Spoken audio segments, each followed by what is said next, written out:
Hey, hello. I'm gonna be real for a second. I'm really struggling to figure out what I wanted to do with my social medias, with my crochet account. I'm gonna be completely honest. Between working full time and going back to school, crocheting every day and posting it every day, filming content, it's just not gonna be realistic anymore. And I know that. And instead of burning myself out trying to force myself to do this for another year, I was trying to debate what would be the best way to move forward with my social media. And here's kind of where my brain landed. I want to combine my goals with my crochet business with something else that I've always really wanted to do in my personal life, but I've never fully committed to. And that's watching the entire MCU franchise. Don't get me wrong, I have watched some of the Marvel movies. I have seen a decent amount of them, but I've never really had the best attention span when it comes to watching movies. And my to watch list is huge.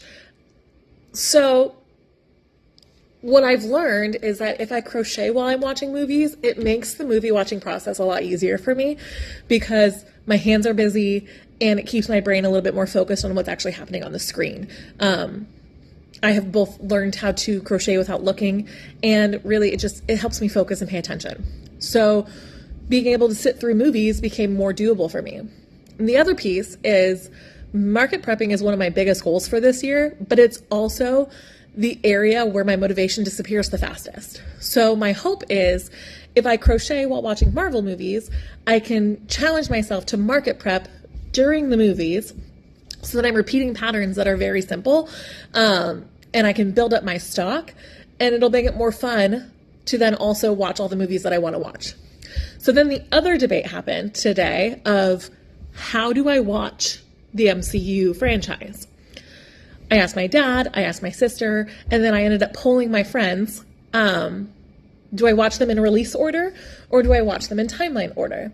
Now, my dad and my sister and some of my friends said release order because that's how it was intended to watch. And then a lot of my friends said timeline order. So I think I've settled on doing both. I'm going to watch the movies in release order first, and then I'm going to watch the entire thing, TV shows, everything in timeline order. So then I can really appreciate both. So if you want to see some crochet and some market prep accountability, and also want to talk a little bit about the MCU as I go through this journey, I would love for you to follow along. It's going to be a long journey, but apparently this is how we're going to do 2026. Let's get started.